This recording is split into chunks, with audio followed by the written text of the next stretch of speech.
L'investissement va-t-il repartir? La question est aujourd'hui sur toutes les lèvres.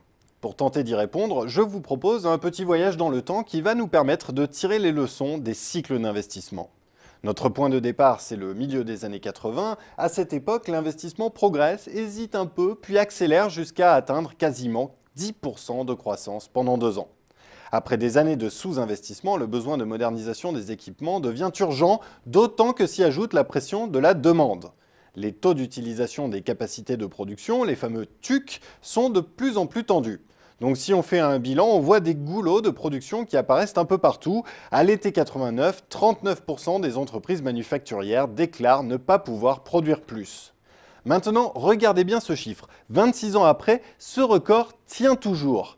À l'époque, non seulement le besoin d'investissement explose, mais en plus les entreprises en ont les moyens financiers. En effet, grâce à la désindexation des salaires intervenus sous le gouvernement Mauroy, le partage de la valeur ajoutée se redresse en faveur des entreprises et les marges se restaurent. À partir de 85, le redressement est d'autant plus spectaculaire qu'il est renforcé par la baisse conjointe du dollar et du pétrole. L'investissement bondit alors de 33% en 5 ans. Mais en 90 se dessinent les premiers signes de retournement. De fait, les entreprises se sont terriblement endettées. Une situation intenable avec des taux d'intérêt qui flambent et un franc fort accroché au Deutsche Mark.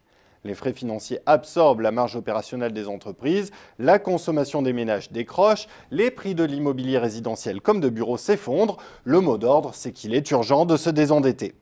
Pour les entreprises, cela signifie une grande panne de l'investissement, une panne qui va durer 6 longues années.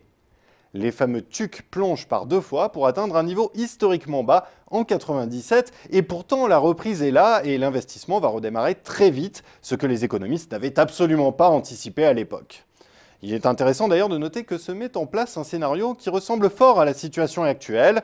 Les taux d'intérêt baissent, les prix des matières premières et du pétrole chutent et bientôt le cours du dollar va flamber au moment même où est introduit l'euro qui devient très vite un euro faible.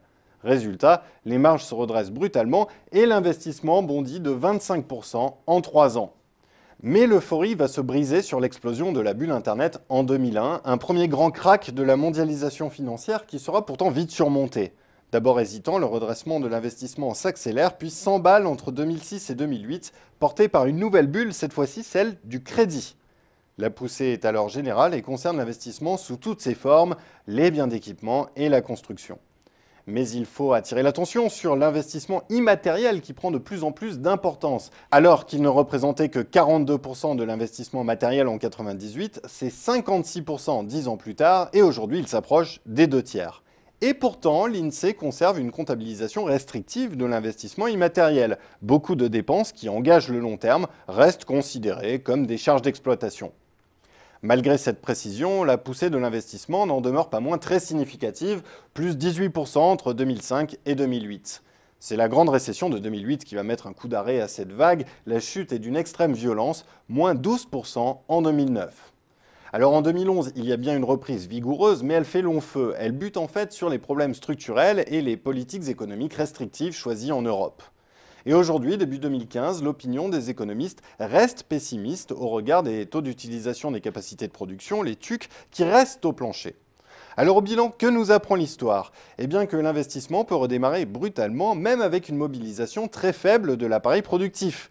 Les TUC sont en effet une statistique moyenne entre des secteurs à la dérive et des activités qui ont un besoin urgent de se moderniser, sans compter les activités nouvelles tirées par l'essor des nouvelles technologies.